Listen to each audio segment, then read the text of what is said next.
Devin Schreiner, a 27-year-old mother and postal worker from Loveland, Colorado, became the center of a shocking murder case when she was accused of fatally shooting her ex-boyfriend, Jason Schaefer, on October 13, 2021. The case not only exposed the complexities of Schreiner's psychological state, but also shed light on the deeper motives, custody disputes, and personal betrayal that drove her down a criminal path. This video will delve into Schreiner's psychological journey, her inner turmoil, and emphasize the pivotal moment when she chose to commit a crime rather than pursue a legal solution. Schreiner and Schaefer were once in a romantic relationship, but after the birth of their son, 5 years old in 2021, their bond deteriorated. During police questioning, Schreiner stated that Schaefer had been physically abusive around 2015 or 2016, resulting in a temporary restraining order. However, she did not maintain it, fearing it might affect her custody rights. The emotional rupture deepened when Schaefer began a relationship with Schreiner's 19-year-old sister, an act Schreiner described as a deep betrayal.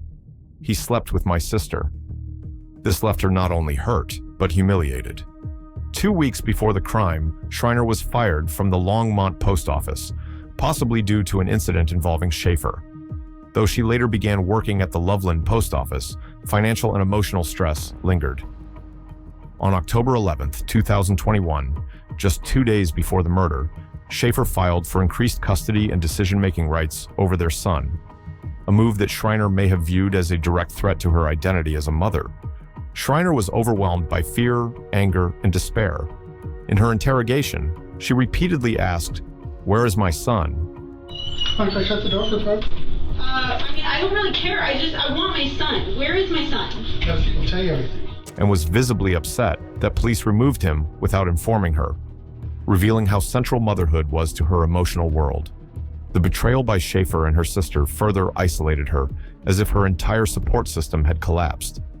She saw Schaefer as not just a legal opponent, but as a threat to both her role as a mother and her personal dignity.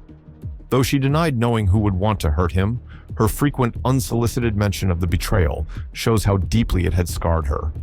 Schreiner was being treated for depression at the time, which may have amplified her feelings of hopelessness. However, her later actions indicate she was still capable of rational thought and planning. Schreiner's crisis was the result of mounting personal, emotional, and financial pressure. Her love for her son was genuine, but it became entangled with rage and humiliation. Instead of pursuing legal help, she began to spiral, driven by revenge rather than reason. Her story is one of emotional fracture, where maternal instinct collided with unrelenting resentment, leading her down a path of destruction. During this phase, Schreiner moved from emotional turmoil to deliberate action. She collaborated with her boyfriend, Andrew Ritchie, to plan Schaefer's murder. To create an alibi, Schreiner left her phone and postal scanner at Ritchie's home in Loveland, then drove her Nissan Rogue to Longmont. Ritchie had been monitoring Schaefer's movements for days. On October 11, 2021, he photographed Schaefer on his mail route. On the day of the murder, October 13th, he remained on the phone with Schreiner for nearly 3 hours, reporting Schaefer's location. Schreiner shot Schaefer 5 times in the face in the Somerset Meadows neighborhood, then fled the scene. A black hoodie and green face mask were later found in her car. Surveillance footage captured 4 gunshots and a suspect matching her build. Schreiner likely experienced intense rage toward Schaefer, paired with a cold, determined mindset. Firing 5 shots directly into his face, an act described as cold-blooded by prosecutors, suggests not just a desire to kill, but to obliterate.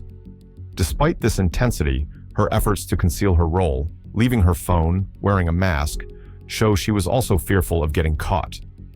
Her planning reveals a clear awareness of legal consequences. She deliberately created an alibi, used Ritchie as a lookout, and feigned ignorance when confronted.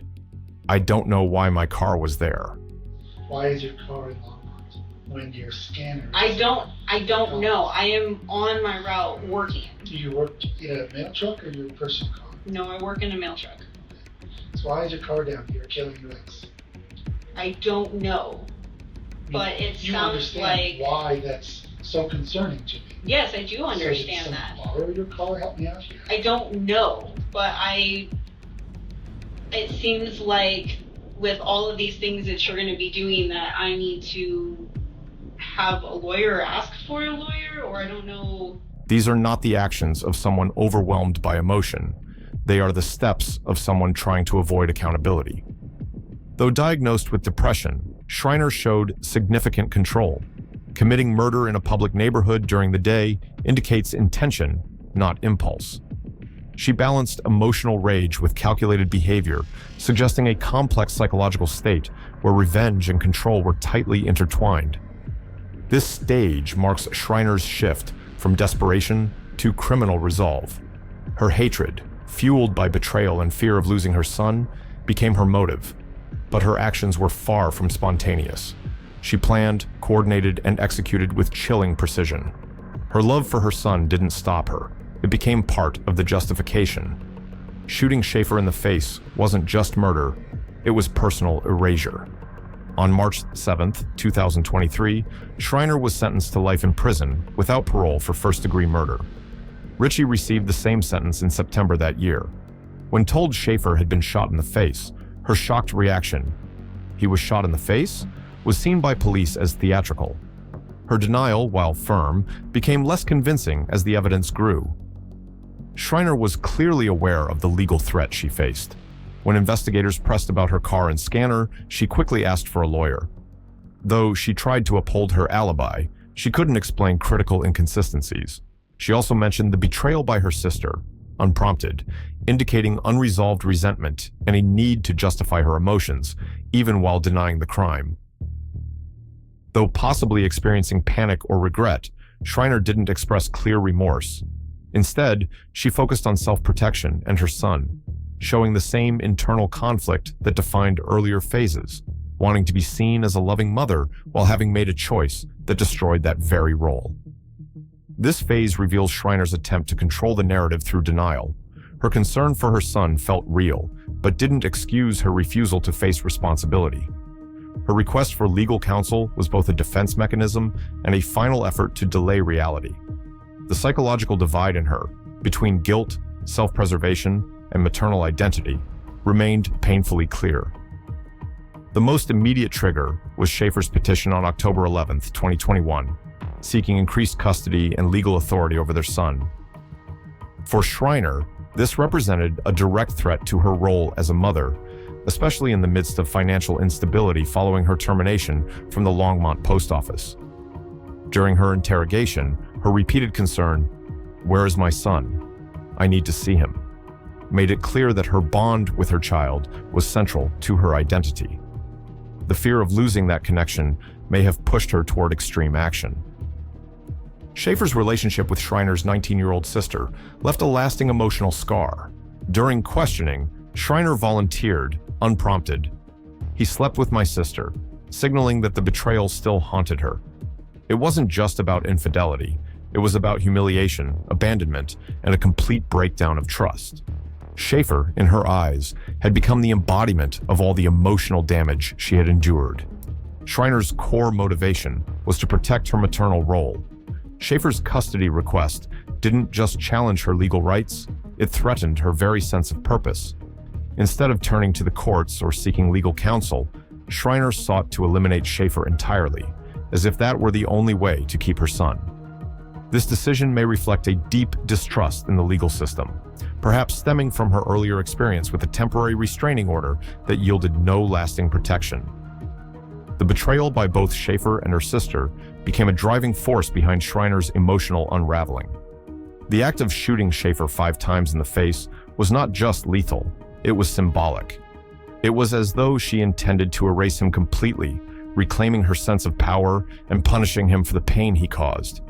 Her hatred had roots in past conflicts, including prior abuse allegations, making the act both emotional and premeditated. Though Schreiner had legal options, such as hiring an attorney or seeking mental health support for her depression, she consciously chose a criminal path.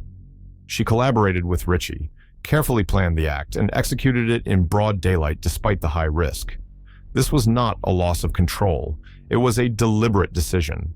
She was willing to sacrifice her own future and that of her son for revenge and perceived justice.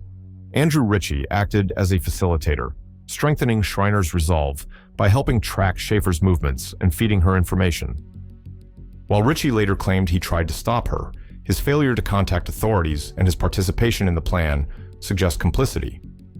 Though Schreiner never directly blamed him during questioning, her reliance on him for emotional and logistical support highlights how critical his role was in enabling the crime. Devin Schreiner's psychological journey is one of conflict between love and hatred, motherhood and crime. Faced with custody battles, betrayal, and financial stress, she chose revenge over legal solutions. Her calculated act, 5 shots to Schaefer's face, was driven by fear of losing her son and deep humiliation. Though she clung to the image of a caring mother, her actions shattered both their futures, underscoring the tragic cost of untreated emotional trauma.